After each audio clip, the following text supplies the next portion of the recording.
Every man has been there. You see her across the room and something shifts inside you. Your heart races, your palms sweat. Suddenly, nothing else matters except getting her attention, making her notice you, winning her over. So you start the chase. You text first, always. You rearrange your schedule around hers. You become the perfect gentleman, the attentive listener, the guy who's always available. And then, inevitably, she pulls away. The more you pursue, the faster she runs. The harder you try, the less she cares. What the hell just happened? Carl Jung, the Swiss psychiatrist who mapped the deepest territories of the human psyche, understood something that most men never grasp until it's too late. He discovered that when you chase a woman, you're not actually pursuing her at all. You're running away from yourself, and she can sense it on a level so primal, so instinctive, that no amount of flowers or compliments can override it. The chase doesn't fail because you're not good enough. It fails because the very act of chasing reveals a psychological wound so deep that it triggers her unconscious rejection mechanisms before you even realize what's happening. Jung called this the shadow, the parts of yourself you've rejected and buried so deep that they control your behavior without your awareness. When you chase women, you're broadcasting your shadow to the world, and women are evolutionarily designed to detect and avoid it. Watch this until the end, and Jung's psychological framework will decode every failed pursuit you've ever experienced, every time she lost interest for reasons you couldn't understand, every relationship that died before it even began. Let's start with what Jung identified as the fundamental wound that drives all male pursuit behavior, the mother complex. Every man's first relationship is with his mother, and that relationship creates an unconscious template for how he relates to all women for the rest of his life. If your mother was emotionally available, nurturing without smothering, present without controlling, you developed what Jung called healthy individuation. You separated your identity from hers and became a complete person. But most men didn't get this. Most men had mothers who were either absent, demanding validation from their sons, emotionally manipulative, using guilt as a control mechanism, or suffocating, living vicariously through their children's achievements. These wounds create what Jung termed the negative mother complex, a psychological pattern where you unconsciously seek women to heal childhood wounds your mother created. When you chase a woman obsessively, you're not pursuing her as an individual. You're pursuing the fantasy of finally receiving the unconditional love, validation, and acceptance your mother never provided. Jung wrote that until you make the unconscious conscious, it will direct your life and you will call it fate. The chase feels like destiny, like this particular woman is special, different from all the others. But in reality, you're compulsively repeating a childhood pattern, trying to win love from someone emotionally unavailable, just like you tried with your mother. Here's where it gets brutal. Women have their own unconscious patterns, and one of the strongest is the ability to detect emotional incompleteness in men. When you approach a woman while carrying this mother complex wound, she doesn't consciously think this man has unresolved maternal issues. Her unconscious reads your energy and translates it into a visceral feeling of discomfort, a sense that something is off, that you want something from her that she can't provide. Evolution has wired women to seek men who are psychologically complete, who have individuated successfully, who don't need a woman to feel whole. This makes perfect sense from a survival perspective. A man who needs a woman to complete him will become dependent, jealous, controlling, emotionally unstable when she's unavailable. These traits signal poor mate quality, an inability to provide stable protection and resources. So when you chase, when you make your happiness contingent on her response, when you rearrange your entire life around winning her approval, you're activating the deepest alarm bells in her unconscious mate selection system. You're not showing her how much you care. You're showing her how incomplete you are without her. And nothing kills attraction faster than emotional incompleteness masquerading as romantic interest. The second brutal reason the chase backfires connects directly to what Jung called the anima, the unconscious feminine aspect that exists in every man's psyche. Jung discovered that men don't actually see women as they really are. Instead, men project their internal anima onto external women, then fall in love with their own projection. When you first see a woman who captivates you, you're not responding to her actual personality, values, or character. You're responding to the fact that she matches your unconscious anima image, the idealized feminine figure you've been carrying in your psyche since childhood. This anima is constructed from your mother, your early female relationships, cultural feminine archetypes from movies and media, and your own rejected feminine qualities that you've suppressed. The woman becomes a blank screen onto which you project this internal image. You see her smile and project warmth. You hear her laugh and project joy. You watch her move through the world and project grace, mystery, and depth. But none of this is actually her. It's your anima wearing her face. This is why the chase feels so intoxicating. You're not falling for a real human being with flaws, contradictions, bad days, and emotional baggage. You're falling for your own psychological projection, the perfect woman who exists only in your imagination. Jung warned that when you're possessed by your anima, you become moody, overly sensitive, irritable when the woman doesn't match your fantasy, and completely blind to her actual nature. The chase intensifies because you're trying to capture something that doesn't exist, trying to make a real woman conform to an internal image she never agreed to embody. Here's where it becomes a psychological trap. As you chase, you invest more energy into the projection. Every text you send adds detail to your fantasy. Every plan you make deepens your commitment to the imaginary relationship. You're building an entire connection with someone who isn't there, while the real woman in front of you remains a stranger. And she feels this. Women have finely tuned psychological sensors for when men aren't actually seeing them. When you talk to her, but you're really talking to your anima projection. When you compliment her, but you're really complimenting your fantasy. When you pursue her, but you're really pursuing your own internal image. She experiences a profound disconnection. She feels invisible, reduced to a role in your psychological drama. Objectified not sexually but psychologically. You've turned her into a character in your internal story rather than encountering her as a real person. The more you chase, the more you invest in the projection. The more you invest in the projection, the less you see her reality. The less you see her reality, the more she feels unseen. And feeling unseen by someone who claims to care about you is one of the most alienating experiences possible. This brings us to the third reason chasing backfires, the shadow projection. Jung discovered that everything you reject about yourself doesn't disappear. It goes into your unconscious shadow, where it continues to influence your behavior and gets projected onto other people. When you chase a woman, you're not just projecting your anima, you're also projecting your shadow, all the qualities you've disowned and rejected about yourself. If you secretly fear you're worthless, you'll project specialness onto her, seeing her as extraordinarily valuable while feeling like you have to earn her attention. If you've rejected your own aggression and competitiveness, you'll project power onto her, experiencing her as intimidating and yourself as weak in comparison. If you're ashamed of your sexuality, you'll project purity onto her, putting her on a pedestal where she becomes too good for physical desire.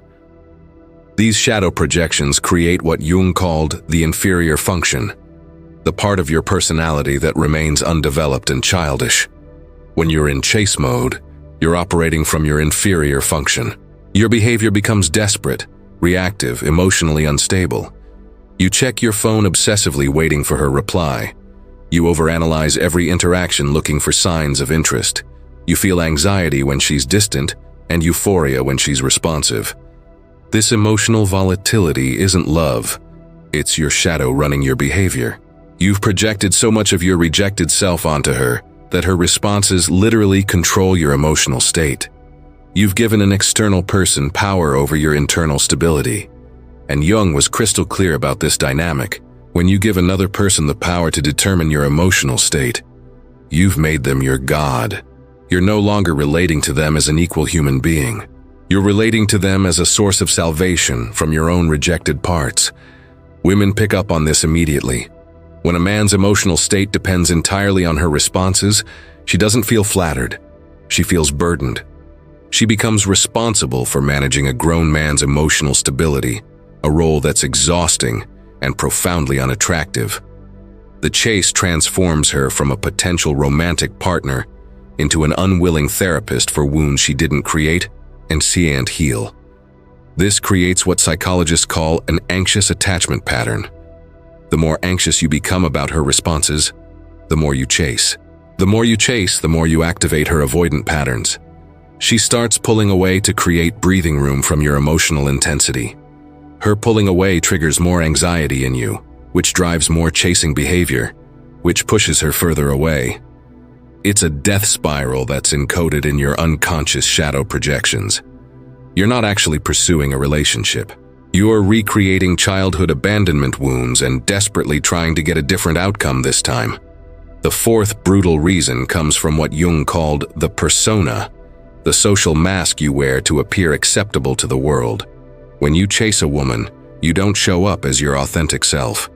You show up as the version of yourself you think she wants to see. You become the perfect gentleman when you're actually rough around the edges.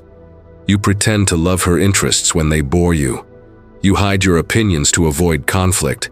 You suppress your desires to appear respectful. You're performing a character, and this performance requires constant energy to maintain. Jung understood that the persona serves a necessary function in society, but when the persona completely covers your true self, you lose contact with your own authenticity. In the chase, you become so focused on being what she wants that you forget who you actually are. Every interaction becomes a performance. Every text is calculated. Every conversation is strategic. You're not connecting. You're auditioning. And here's the psychological trap that most men never escape. The better you get at performing the persona she seems to want, the more successful your chase appears in the short term. She responds to your gentlemanly behavior.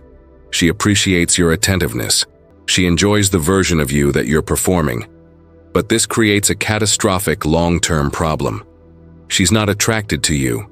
She's attracted to your persona, the mask you're wearing. And masks eventually crack. You can't maintain peak performance forever. Eventually, your real personality leaks through. You get tired of pretending to enjoy her reality TV shows. You stop filtering your actual opinions. You express a genuine desire that contradicts the perfect gentleman image. And when this happens, she doesn't think you've finally shown your true self. She thinks you've changed, that you deceived her, that you're not the man she thought you were. The attraction dies instantly because it was never based on you in the first place. It was based on an unsustainable performance. Jung wrote that the privilege of a lifetime is to become who you truly are. But the chase requires the opposite. It requires becoming who you think she wants you to be. This creates internal fragmentation. Part of you knows you're performing. Part of you resents having to hide your authentic nature. Part of you fears being discovered. These conflicting parts generate anxiety that women read as inauthenticity. Even when your persona performance is technically flawless, she senses something is wrong. The energy doesn't match. The words are right, but the vibration is off.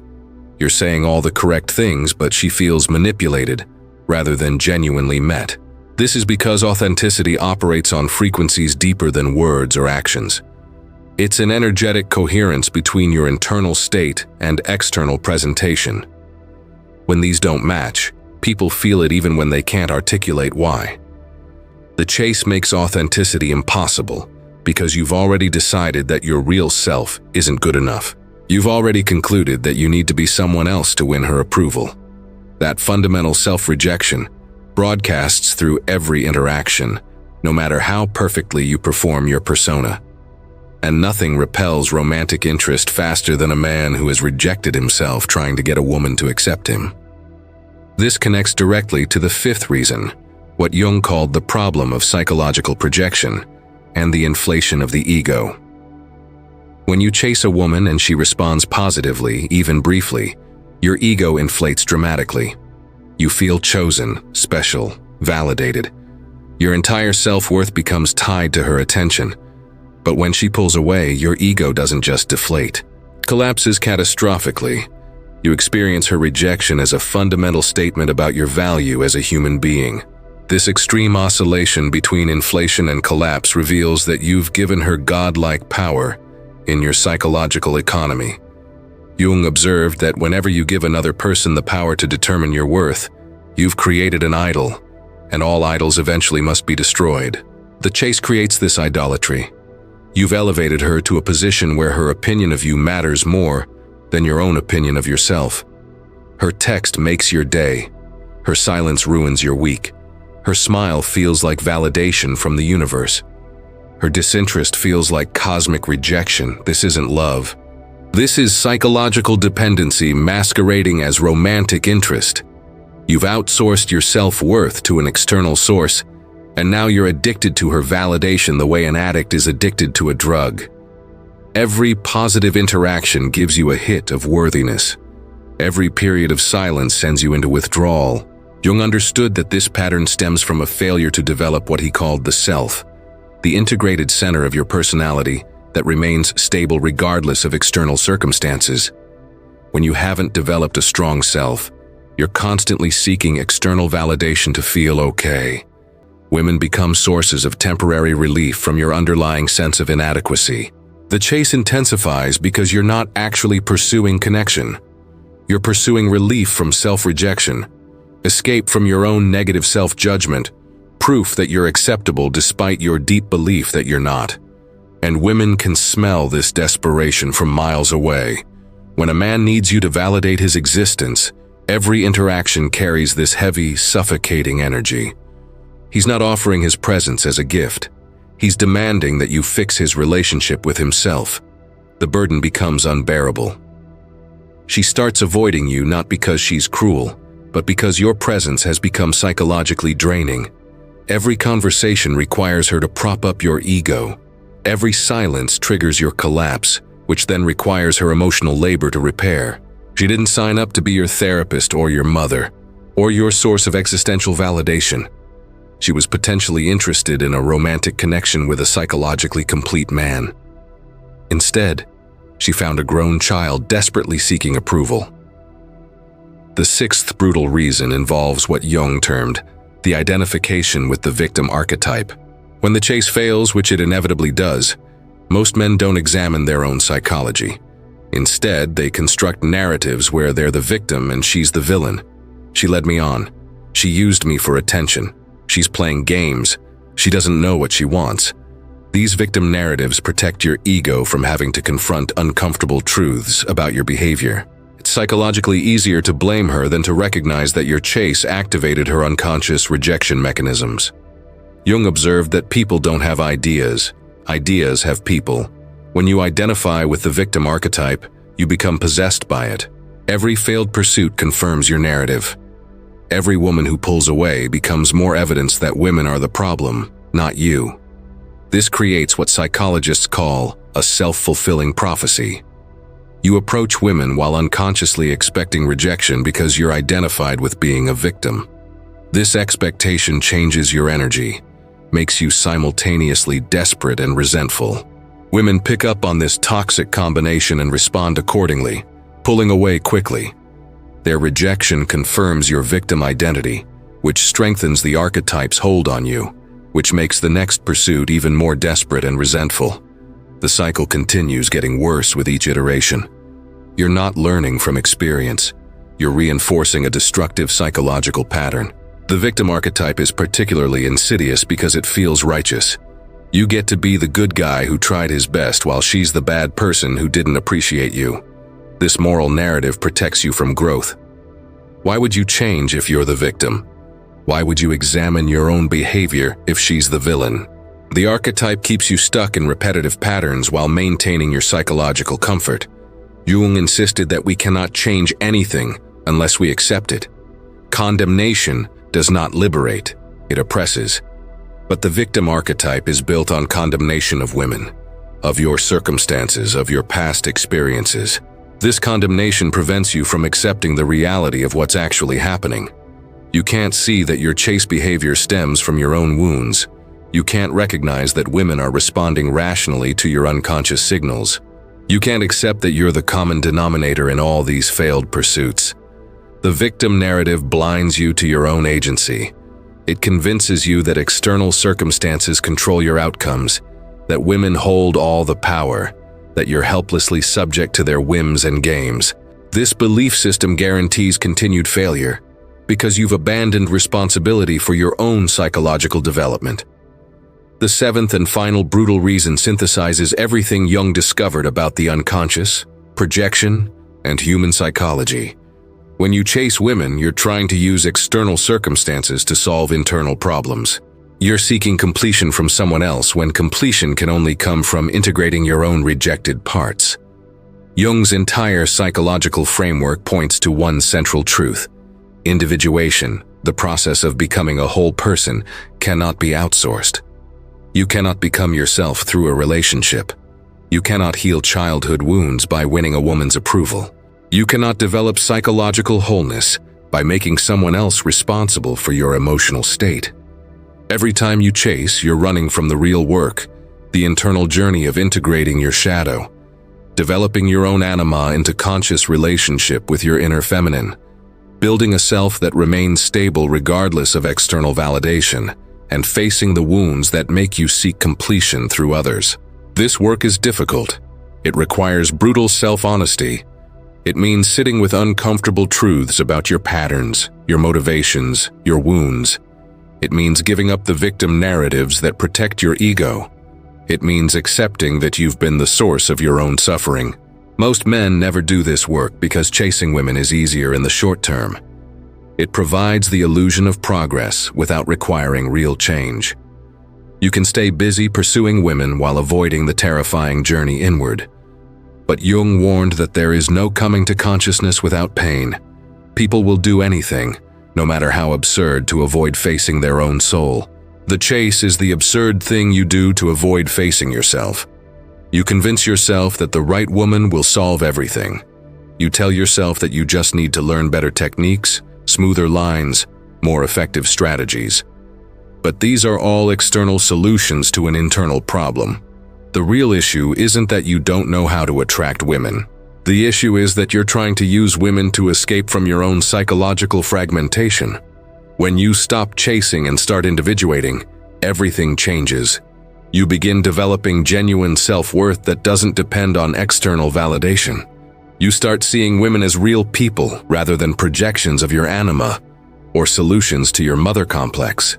You show up authentically instead of performing a persona because you're no longer afraid that your real self is inadequate. You take responsibility for your emotional state instead of making women responsible for managing it. And paradoxically, when you stop chasing women to complete yourself, you become the kind of man women naturally gravitate toward. Not because you've learned better techniques, but because you've become psychologically whole. You're no longer broadcasting desperation, neediness, and unhealed wounds. You're radiating the centered presence of a man who has done the internal work. Women don't consciously think this man has successfully individuated and integrated his shadow. They just feel fundamentally different energy around you. They feel seen as real people rather than projections. They feel safe because your emotional stability doesn't depend on their responses. They feel attracted because psychological wholeness is magnetic in a world full of fragmented people, desperately seeking external solutions to internal problems. This is Jung's ultimate teaching about relationships and human psychology. Stop trying to use other people to fix what's broken inside you. Stop seeking external validation for internal worth. Stop running from yourself through the chase. The woman you're desperately pursuing cannot give you what you think you need from her. Only you can do the internal work of becoming whole. Only you can integrate the rejected parts of yourself. Only you can heal the childhood wounds that drive your compulsive behavior. When you finally understand this and commit to your own individuation, the chase ends naturally. Not because you've given up on relationships, but because you've transcended the psychological neediness that made you chase in the first place. You stop seeking women to complete you and start inviting them to share your completeness. Now you can see why chasing women always backfires through the clarity of Jungian psychology. You're broadcasting unhealed wounds, projecting your anima onto strangers, operating from your shadow, performing an inauthentic persona, outsourcing your self-worth. identifying with victim narratives and trying to use external relationships to solve internal fragmentation. Women aren't rejecting you because you're not good enough. They are responding rationally to unconscious signals that you are psychologically incomplete and seeking them to fill a void they cannot and should not have to fill. The solution isn't learning better chase tactics.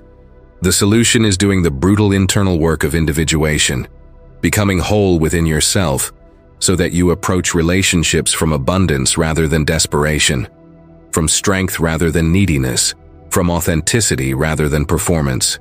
This requires courage that most men lack, the willingness to face your shadow, integrate your rejected parts, heal your mother complex, develop genuine self-worth, and become responsible for your own psychological wholeness. Drop a comment right now with the phrase that hit you hardest from this psychological breakdown. Was it the mother complex revelation? That you're seeking maternal validation through romantic pursuit? The anima projection understanding that you're chasing your own internal image rather than real women?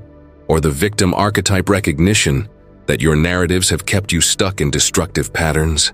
Share the specific insight that cracked something open in your understanding, because your comment becomes part of your own individuation process. The moment you make the unconscious conscious by putting it into words. And smash that subscribe button, because you've just experienced something rare. Psychological truth without comfortable lies. Jungian depth without academic jargon. Real answers instead of surface-level dating advice. This channel exists for men ready to do the actual work of becoming psychologically whole, rather than endlessly chasing external solutions to internal problems. The next video will expose another truth about human behavior that nobody wants to acknowledge but everyone needs to understand. The psychological pattern that's been controlling your choices without your awareness, and the framework for finally breaking free from it.